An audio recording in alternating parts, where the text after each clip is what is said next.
Federica, for those of you that don't know, she is an amazing designer, information designer, based here in Europe. Also, a lot of prize rounds and amazing work to share. And she will be here today talking a bit about her process of designing visual narratives, and a bit about this question of visualizing data for and with people.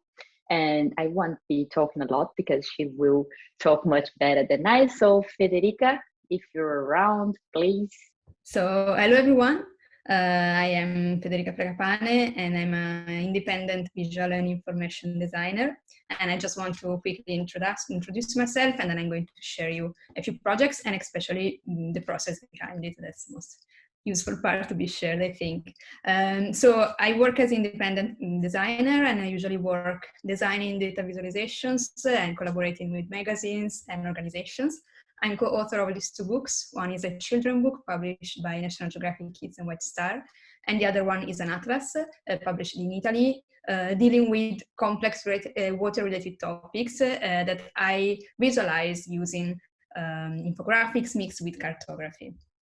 And during the past years, I've worked with different clients. I worked with the United Nations, Scientific American, BBC Science Focus, with Google, and with La Lettura. And La Lettura is the cultural supplement of the Italian newspaper Corriere della Sera. And I'm going to talk about this special particular project later. And I want to show you different projects, again, mostly the process behind them. And you see that the range of complexity that characterizes these projects is very broad according to the needs, the readers, and the usage context. And I'm going to talk about these different aspects. And before that, a super quick introduction about me, how I got there. I first started approaching data visualization in 2011 when I attended the density design course during my studies at Politecnico di Milano. And density design is a research lab with a focus on information design. And my master degree thesis is a visual analysis of organized crime in northern Italy, explored through the tools of text mining and data visualization. I really love the possibility that data viz offers to explore and especially then communicate complex and also urgent issues. This is why the first topic that I selected to visualize as a designer was on organized crime in Italy, northern Italy in particular.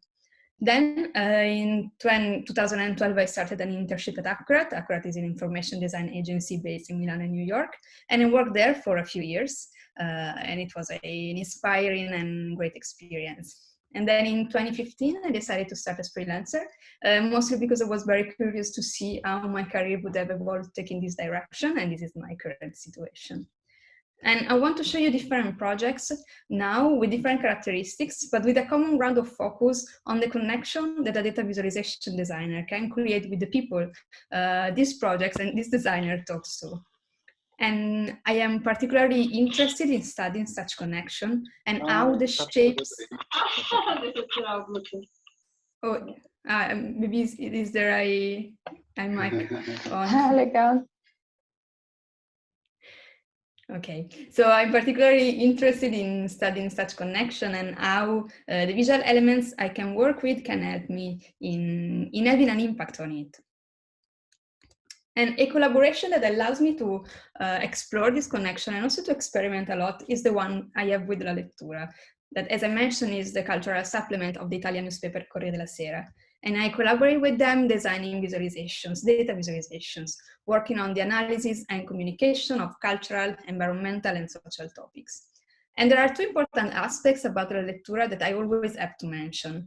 And the first one is related to the usage context. So La Lettura is a weekly cultural supplement published during the weekends. And the ones that you can see are the most common pictures shared by La Lettura readers on social media. So La Lettura next to a cup of coffee or a tea or a brioche, in a context that suggests as the reading act is part of a lazy and relaxing Sunday morning.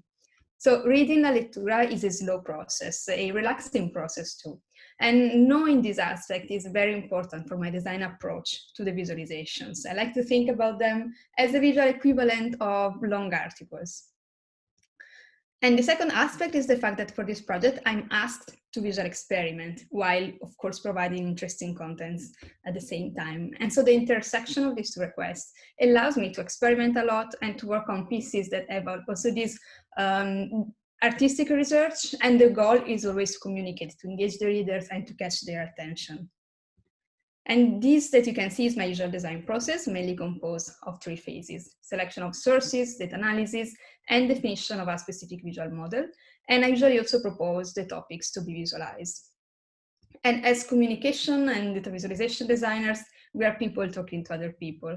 And so during the research and design processes, I find useful starting from a very personal point of view, always trying to put myself in the potential reader's shoes, asking myself at first what would interest me as reader, and then of course could this topic be interesting also for someone else, and then I try to do it during all the design process.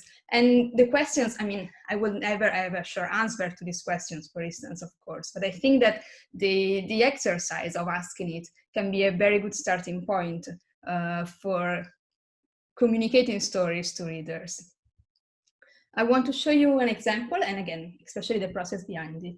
A few years ago, I visualized it about the CO2 emissions for a set of countries, for 40 countries, analyzing the changes over time from 1992 and to 2012, and this was the data set I started from.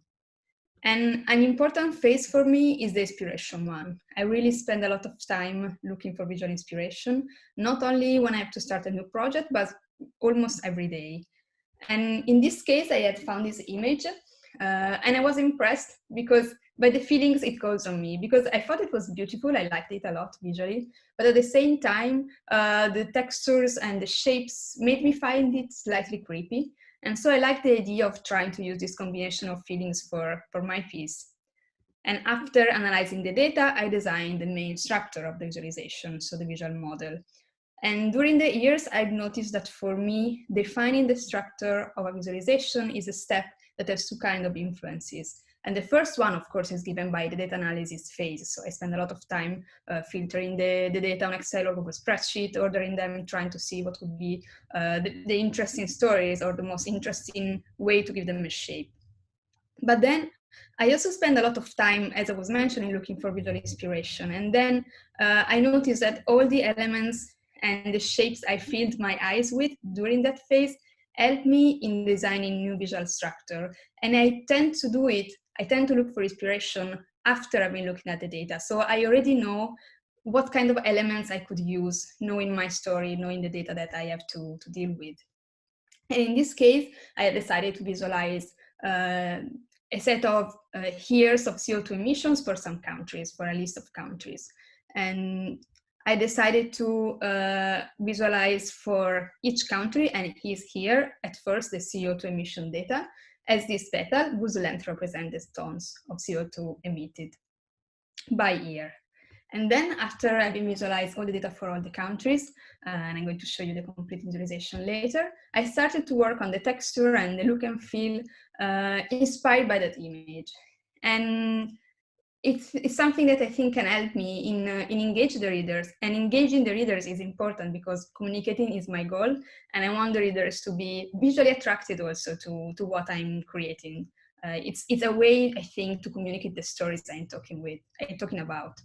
And when I work with the lettura, I always work on different layers of information to give the users the possibility of reading the topic I'm talking about with different deepnesses of analysis.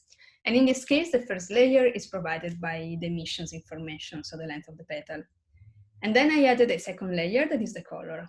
And here it represents the change in the emissions over the previous year. So red to indicate increased emissions and blue decreased ones. And so here in this case, color isn't a new data, but it's a way to visually help the readers in looking at the data, in looking at the changes over time. And then I decided to add, in this case, a new layer, another data to be compared with the main one, that is the renewable energy consumption as percentage of the total final energy consumption for country in 1992 and in 2012. And I represent this data as 2 sized circles. And this is the final visualizations in which, of course, I applied all the set of rules that I had defined to each one of the countries that I had selected.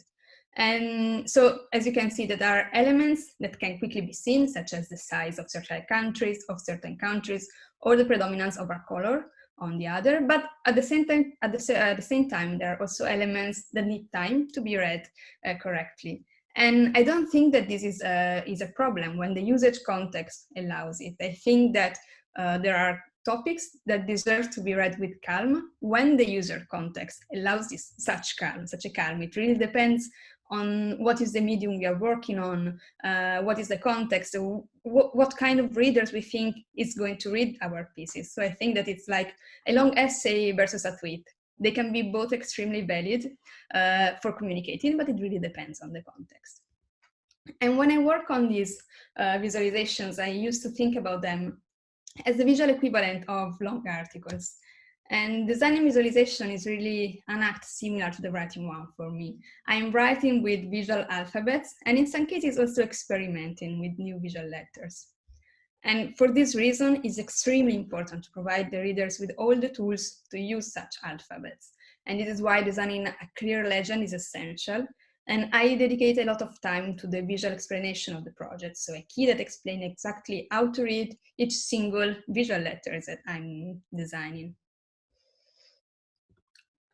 Nobody's born data literate, and so we have the duty to guide the readers through all the new alphabet that I design. And then after having designed visualization and legends, it's very important to test them. And my parents, my mom here, because she has a smartphone, are my favorite testers because they are not data visualization experts, and therefore they represent the majority of my potential readers. They are experts now, and it's my fault, but I mean, they shouldn't be. So it's very important for me to send them or other people who are not in the data viz field, the legend especially, the legend and the overall visualization, to ask them if it's clear enough. And of course, it's very important to me then to use their feedback to improve them, to improve the overall readability. And so, yes, as I was mentioning, some of the pieces need time to be read. But again, as I was mentioning before, I think that it's not a problem. I think that there are topics that really deserve to be read with calm, taking the proper amount of time to understand them. I would like now to talk about a little bit more on the role of aesthetics and why I think that aesthetics has an important role in my projects. And I want to provide you with another example. So I collaborate as freelancer, I mentioned, with the science magazine Scientific American, designing diagrams and data visualizations. And I usually work with Jen Christiansen, and she's a senior graphics editor for Scientific American. And every time we work on a new project together, she sends me all the data and the contents to be visualized, but also additional reference materials that can help me in my design process, contextual information, everything that she thinks can really help me in creating the visualization. And some time ago, I worked with her on a visual representation of the menstrual cycle. And it's a project that I really love designing. And besides all the documents I needed to visualize it, she also sent me an extremely interesting paper mentioning the cultural practices surrounding menstruation and the taboos that still surrounds the topic. And reading that paper meaningfully influenced my design approach to the project. This is the final project. I wanted to design an informative but also a beautiful piece. And in this case, I particularly focus on the role of beauty and aesthetics in contrast with the stigma that is still associated with menstruations. So the piece visually represents the menstrual cycle, showing the variables involved and their connection. The visualization shows a different layer of information plotted on the circle, data on the hormones that stimulate the ovaries, the ovulatory cycle, the hormones released by the ovaries, the thickness of the uterine endometrial lining, and the blood vessels. And this is just to talk a little bit about the role of aesthetics. I think that in general, again, doing a comparison between visualizations and words, I think that the words we use to talk about topics in journalism in general are essential. And I think that this concept is also valid for my job. The visual words, in my case, that I'm using to talk about topics, to communicate them, are significant, mean something. And this is why aesthetics is not something frivolous to me. It's just not because I like pretty things and I like to try to design pretty things. For me, it's an essential part of the communication process, and it communicates something that goes behind the, oh, this is a very nice chart. And this is something very important to me. But I want to talk a little bit about other things that I learned during my here as freelancer. For instance, I like the idea of combining data visualization with other fields. And during the years, I've understood that combining different words can provide interesting results. For instance, I really love theater as actress and author, a non-professional one. And I also experimented a few years ago combining theater and data visualization. I had written a play and then I brought it on stage, and I created a project in which I visualized in real time what was happening on the stage, using visual elements as a megaphone to give another representation of what was happening, the relationship between the actors and their words, pronouns, and so on. And I also had the chance to bring part of that play on a design conference, and it was great, something that really definitely wasn't expecting when I started working on this project. Then coming back to La Lectura, for instance, here I combine data visualization with illustration as an additional communicative element. This piece, for instance, is inspired by the book Skyfaring, written by Mark Vanhoenacker, who talks about how the maps used by the pilots are very different from the ones we are used to. And here I wanted to design an evocative sky map. So here the purpose was to have something that could, again, engage the reader, but here something that the reader could just cut and hang somewhere in their room or in the living room. That was the purpose. And then in 2016, I designed a book combining these two elements, the book I was mentioning at the beginning, Planet Earth, and it's a children's book. And it has been published in different languages a few years ago, and its aim is to depict our planet to the children using the tools of infographics mixed with illustrations. And I am a designer and co-author of the book that has been created with Chiara Pirodi. And Chiara Pirodi is an author, psychologist, expert in development neuropsychology. And working with her was essential because I'd never designed visualizations for children before. And so I really needed to understand if my visuals would have been understood by such a young public. So collaboration is always the key. And in this case, it was particularly relevant and helpful for me. We selected the data together, simple and evocative ones.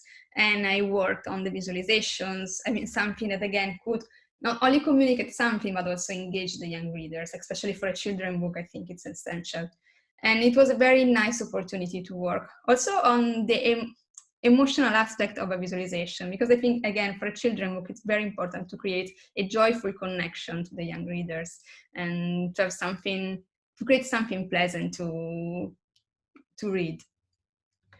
So I'd like to almost conclude showing another project of mine, and this is a project without any clients or commissions or different ones.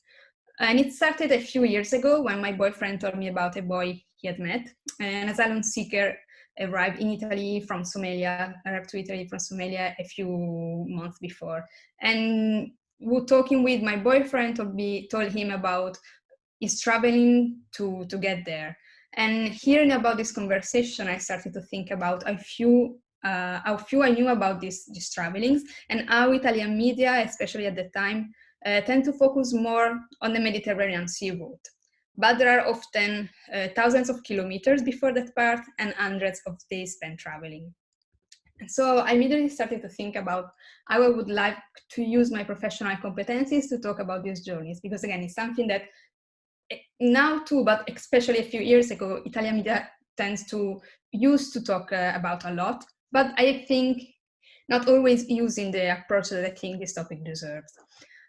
So I had this idea in mind, and then months later I met a volunteer who works in a welcoming center, and I told her about my idea. She really loved it, and she added that she had already in mind a group of people who could have participated into the project. And so this is how I met MB, SS, MD, AL, SG, and TK.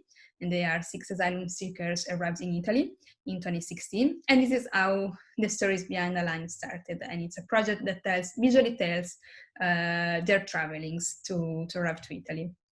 And I've met them in Vercelli. Vercelli is a town in northern Italy where I am from. And my idea was to communicate their experiences, showing the data that characterize them, to give a perceivable shape to these journeys. And during our meetings, I asked them about their traveling from their homeland to Italy, and with the help of Google Maps, reconstructed their routes point by point. And for each point, I asked them how many days they traveled together, which was the transportation, and how many days they stayed there before moving to the following place. And in addition, I told them that I would have noted down every additional comment, memory, or note that they would have liked to add to their narrative, to have a qualitative layer, to these stories. And this data collection process, of course, was completely different from the ones that I'm used to. I usually look for sources and data set online, but this time I decided to exit from the digital world in which I'm too immersed sometimes, and to go out meeting and talking with the people who live the topic every day. And I believe, in fact, that data visualization can be not only a tool to communicate to people, and this point is essential for me, communicating to people, but also to give a voice to people who don't have platforms. I really think this is a potential that data visualization has. I was intimidated by a few aspects. One of them was the fact that, considering the range of terrible experiences they've been through and the complexity of the topic, I was asking them very simple questions. But this is because I really wanted to provide a super clean, rational, simple narrative of these stories. And this point for me is a focal one. I think that such a complex topic deserves rationality and also a simple clearness to be communicated properly and especially then understood. And I think that sometimes the migration topic, it's subject to spectacularization by the media. I'm referring to, again, Italian media, for instance. A spectacularization that undermines a rational approach and a clean narrative. After our meetings, I started working on the visualization, and I decided to draw for each person a line, a unique line, shaped by the lived experiences, and this unicity aspect was very important for me. I visualized the day's data as very simple horizontal lines to keep the element as simple as possible. And the blue lines represents the days of staying in the city, and the light blue one, the days spent traveling. And then I also represented the different transportations as dotted lines. And the final project is a website, an interactive storytelling piece, storiesbehindtheline.com. And I'm not a coder, I can't code. So to create the website, I collaborated with Alex Piacentini. I really suggest to check out his work. He's a super talented coder, but especially a UX and information designer too. And in the landing page, you can see the 6 lines with the initials of the 6 narrators.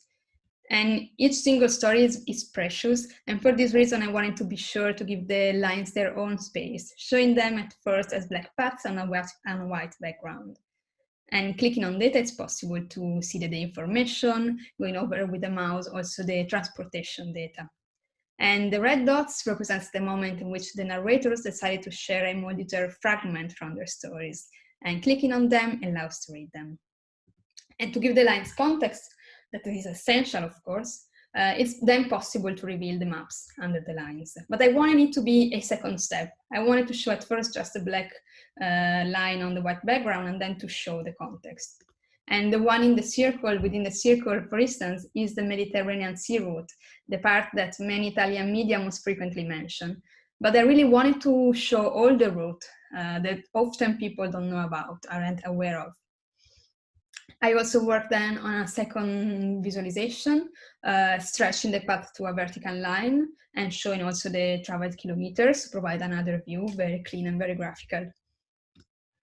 And of course, this project represents only a small fragment from the migration topic, and it deals with it from a very specific point of view. I think that it's very important to provide, of course, the big picture, to address such a topic, talking about big data, showing the overall picture and giving the readers the possibility of fully understand it, in contextualizing it, and again, allowing the readers to have a broad idea of what's happening. But at the same time, I think that also providing such small windows from which to look at the topic can help in understanding it, in having a deeper comprehension of it. I think that combining the big picture to a very personal point of view can be a good way to deal with complex topics without losing sight of the humanity that stands behind them. And then, for instance, the qualitative element was very important for me. Many readers told me that they were moved by the narrator's comments. For instance, as the one by SG, a 26-year-old boy coming from Pakistan, who at the end of our meeting told me, "My mind is quiet now. I am quiet because I'm safe, and that's why I love Italy." And many readers were also moved by the words of Eyel, 17-year-old boy coming from Guinea, who told me, "You have a beautiful life here because you know that you're safe." So it's very important for me to use my competencies to give a contribution to narrate also hidden stories. And this is the last project that I'm quickly going to show you. I was very glad when the Overseas Development Institute, they are a think tank from London, contacted me to design a project showing migrants' contribution to the COVID-19 response. I worked on this project more than 1 year ago now. I worked on it again with Alex Piacentini and ODI's team, Marta Foresti and Emily in particular. And purpose of the project was to show examples of reforms, initiatives to better recognize and better support migrants' contribution to the COVID-19 response. I started working on it in April, May, so it was really a particularly intense period in Europe. And ODI's team worked collecting the information and the stories, and they created this data set that is online, it's available, in which they categorized these stories for geography, sector, and date. And during the design phase, so my role was to give a shape to these stories, I thought about the concept of contribution. And again, I wanted to give a shape to this concept, visually representing it. And for this reason, these were my first drafts. I worked on the concept of connections and lines, and in this draft, each line was a story connected to its geographical location. But then I had a very interesting conversation with ODI's team on these drafts, and the contribution they were talking about weren't coming from an abstract point, as in these drafts, but they are contributions that were already there, because they are contributions coming from migrants who live there, who live in these places.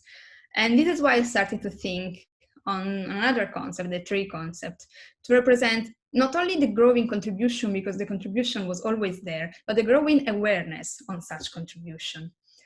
We created for each geographical area a tree. The branches show different sectors, such as healthcare or agriculture, and levels, such as national and local. And then each dot is a story. And so Alex and I work together on the structure and on the interface. The landing page shows all the trees divided by geographical area, and then clicking on them allows to interact with them and to read the stories. For each geographical area, it's possible to see all the stories on the tree, plotted on the map, and then also categorized by sector. And clicking on them allows to read them. ODI's team worked short text. We created very simple maps to show the location and other additional data when there were any additional data to be added. And the website allows to explore these stories using through different locations and topics. And I was very glad to use, again, very simple visual elements to talk about migrants, but this time to talk about their essential help and their essential contribution. So we reached the conclusion. Thank you to conclude. So as you have seen, I tried to show you different projects, the process behind them, and in general, these projects differ from each other from many points of view, but the common point is my focus on the connection that they can create with the people they talk to. And it can be a pleasant connection, like spending a pleasant time reading a book or discovering something new, but can also be something even deeper. So having a tool to be able to tell your own stories and again, to give a platform to people who usually don't have one. I'm always really interested in working on these connections, also experimenting sometimes. And yes, and also to use the tools and I have and the competencies I have to help someone. And this is the end. Thank you very much for listening to me. you a lot, Federica. And there are a lot of questions here. So I will jump in the questions because then Sure. we can kind of have you a little bit more before the next talk. So there are two that I will ask you together because one is around your creative process and another around, because you mentioned that you don't code.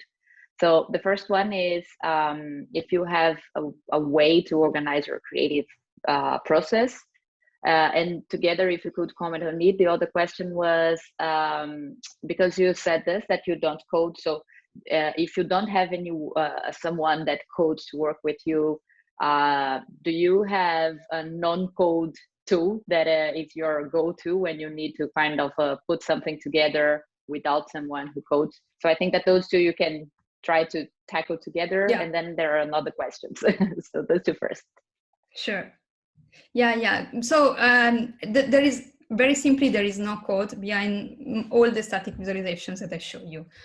So in that case, I work on them independently, and I have a few tools that, of course, I can then show you and tell you about.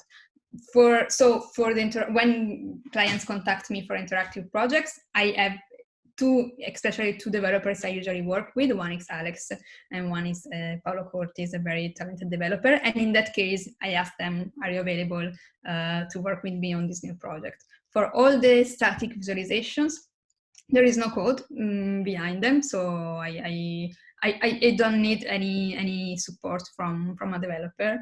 And usually the process is, I mean, as I show you, I look at the data, I look for visual inspiration, I try to sketch ideas, and then I use tools. I use raw graphs a lot. Maybe many of you know it, and if you don't, I can just copy and paste here the link. Let me see to everyone. Okay, yeah, this one. And it's an excellent free online tool. It has been created by Density Design, that is the research lab I attended during a university. And it's a great way to first of all, to explore the data. So I use it a lot to explore them and to see how they behave. But then also I use it to build up the skeleton of my visualization. So if I have weird shapes, because sometimes I design with shapes on a scatter plot.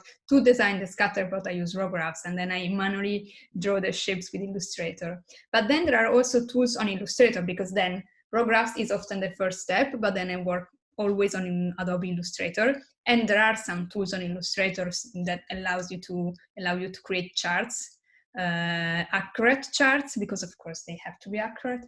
And so these are the tools that I use the most, often raw for the skeleton and Illustrator for everything else, basically. Perfect. So and thanks for sharing a bit. And I think that it was nice to share a bit also the tools. There are a lot of people here Sure. commenting that they also like raw graphs and use it.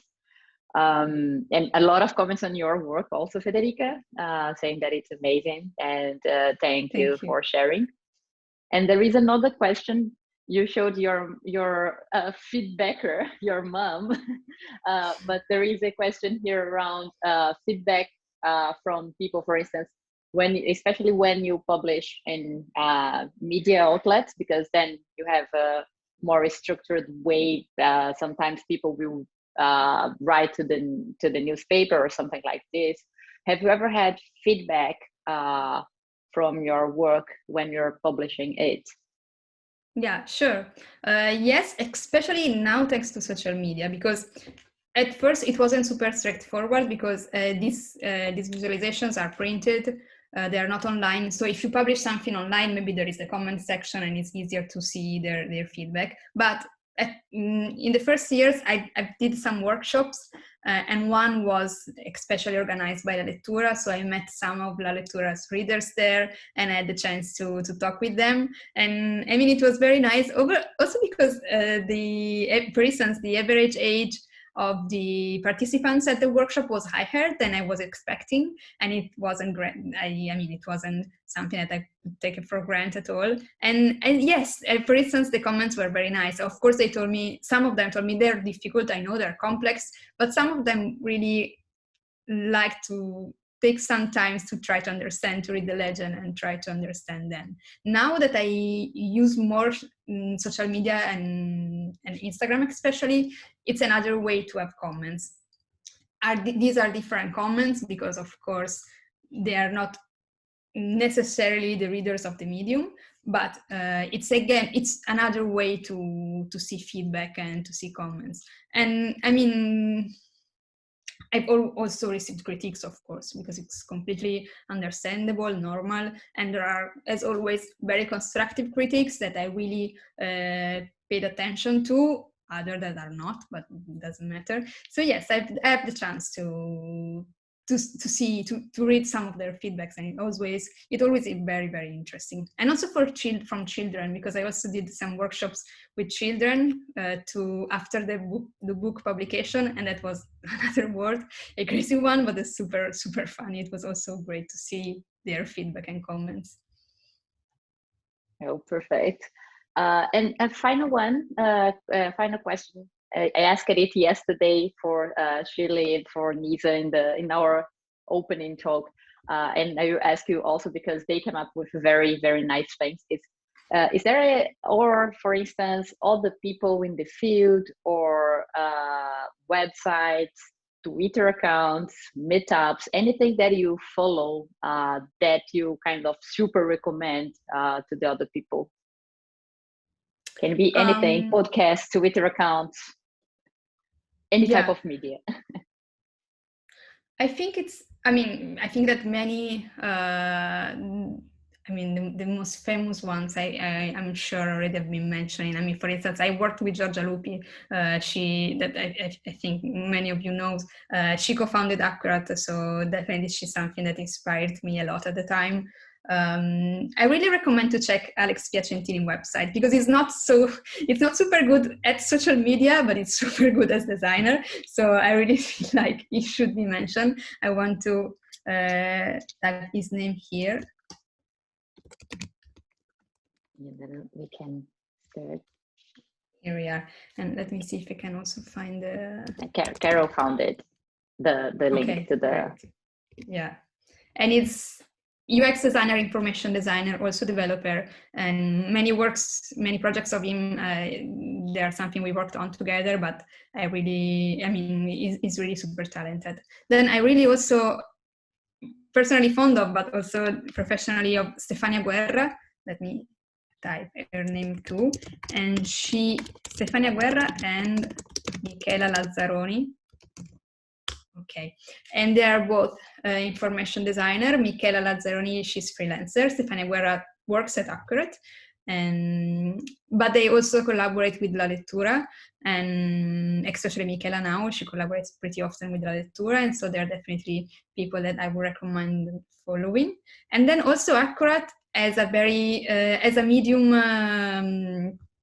account, and they are publishing interesting articles recently. So let's see, Accurate Medium. Thank you, Carol, for finding the links. And they're interesting because they share the process behind their projects. And so apart from their Instagram account and Twitter account, the Medium one is something that I recommend to have also an idea of what stands behind this kind of workflow. So these for sure, they're all Italian. Sorry, it's not because I'm so patriotic, but because I think they're extremely talented and maybe a little bit less known than other designers. But I am lucky enough to know them, and so this is why. Apart from Accurate is super famous, but the other ones, I think that really deserve to be shared. And I think that you don't need to worry about if they're Italian, because at least we used to do a joke when I was living in London. That was this, that there is something that happens that half of the people that work in this area of data and design, they're all Italians. It's like, it's super amazing. There is something in the water. I don't know what happens in Italy, but the community is very strong in Italy. It's like, so I think that it's natural if you mention and they are Italians. Yeah, that's not in the water, but the reason is the density design. That is the other name that I linked it. And density design is the research lab that I attended at university, and a lot of these designers come from density design. Giorgia Lupi too. So density design, founded at the time by Paolo Ciccarelli. Paolo Ciccarelli was a professor there. Now it's at Northeastern University. He really introduced information design in Italy. So it's his fault, definitely. He's the water. He's the reason. Yeah. He's the water. Yeah. Perfect. And thank you so much, Federica. Thanks for your presentation, for sharing your work, for sharing your time with us, for the tips and bringing some new names also. I think that it will be nice for everyone. So thank you so much. Thank you. Thank you so much for having me.